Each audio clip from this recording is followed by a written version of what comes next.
Hey everyone, welcome back to our channel. Today's video is all about the fascinating topic of feeling or thought. What comes first? The relationship between feeling and thought has been debated for centuries, with philosophers and scientists alike weighing in on the topic. But what does contemporary research have to say about this fundamental relationship? In this video, we'll take a deep dive into the historical perspectives and current research on feeling and thought, exploring the interplay between cognitive and emotional processes and the implications for therapy and mental health. So, whether you're a psychology enthusiast or simply curious about the nature of emotions and decision-making, this video is for you. So sit back, relax, and let's explore the intriguing relationship between feeling and thought. To understand the relationship between feeling and thought, it is important to first define these terms. Feeling refers to the subjective experience of an emotion, such as joy, anger, or fear. Thought, on the other hand, refers to the mental processes of reasoning, judgment, and decision-making. The importance of understanding the relationship between feeling and thought lies in its relevance to various aspects of human life, including decision-making, mental health, and social interactions. For instance, the way we process and respond to emotions can have significant effects on our well-being and interpersonal relationships. Historically, philosophers and early psychological theorists have proposed different views on the relationship between feeling and thought. These views have been supported and challenged by empirical research over time, leading to the development of contemporary theories and approaches. This video aims to provide an overview of the debate on the relationship between feeling and thought. We will first examine the historical perspectives on the matter, followed by a discussion of contemporary research and its implications.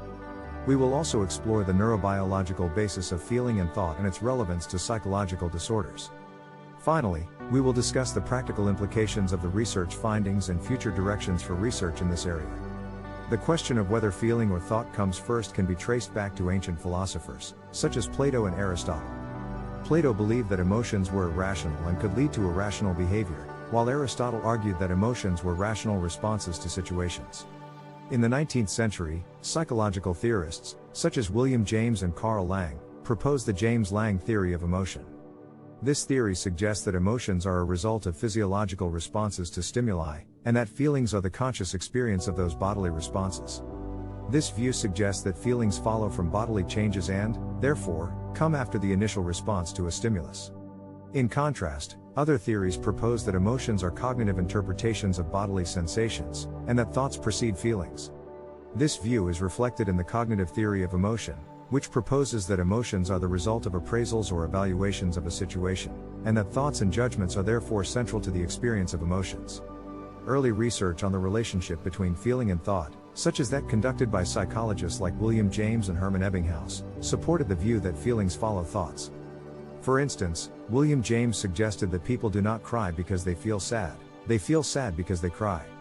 This idea implies that physiological responses, such as crying, precede the subjective experience of sadness. More recent research has challenged these early perspectives and revealed a more complex relationship between feeling and thought. Contemporary research on the relationship between feeling and thought has focused on the interplay between cognition and emotion. One prominent theory in this area is the appraisal theory of emotion, which suggests that emotions are the result of appraisals or evaluations of a situation. This theory proposes that cognitive processes, such as evaluation, judgment, and interpretation, play a central role in the experience of emotions. For example, if someone perceives a situation as threatening, they may experience fear or anxiety. If they perceive a situation as positive or beneficial, they may experience joy or contentment. In this way, cognitive processes precede emotional responses. However, the affective primacy hypothesis proposes that emotions can sometimes occur before or independently of cognitive processes. According to this view, emotions can be triggered by external stimuli without prior cognitive evaluation. For example, a sudden loud noise can cause someone to experience fear without any conscious thought or evaluation. Research in support of the affective primacy hypothesis includes studies on emotional processing in patients with damage to the prefrontal cortex, a region associated with cognitive processing. These studies suggest that some aspects of emotional processing can occur independently of cognitive processes. Recent research has also explored the neural mechanisms underlying the relationship between feeling and thought.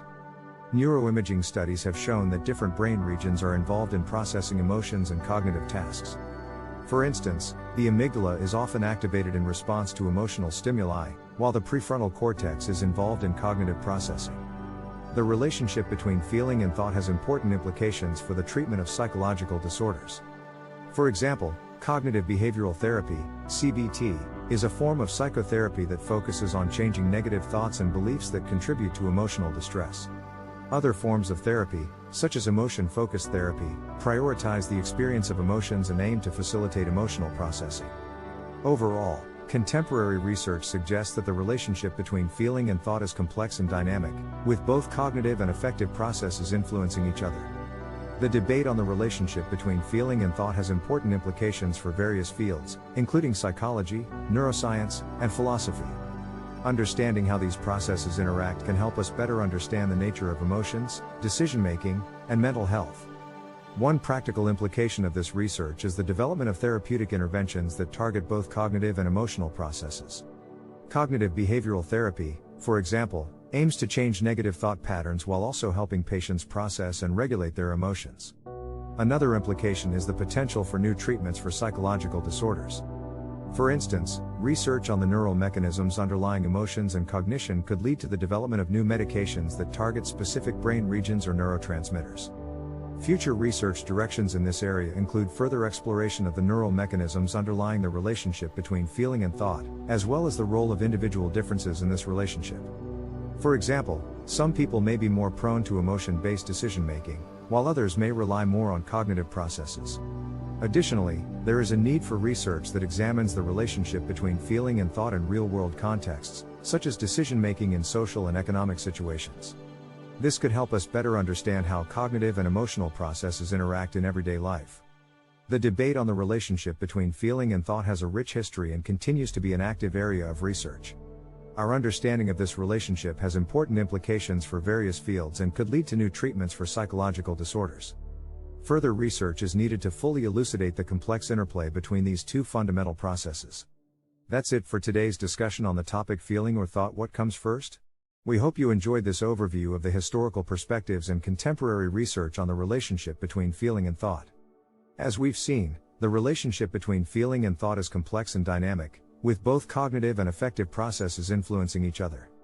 Understanding this relationship has important implications for various fields, including psychology, neuroscience, and philosophy. So, whether you're interested in therapy, decision-making, or simply understanding the nature of emotions, the study of feeling and thought is an important area of research to follow. We hope you found this discussion informative and thought-provoking. Be sure to like and subscribe for more content like this, and don't forget to leave a comment with your thoughts on this topic.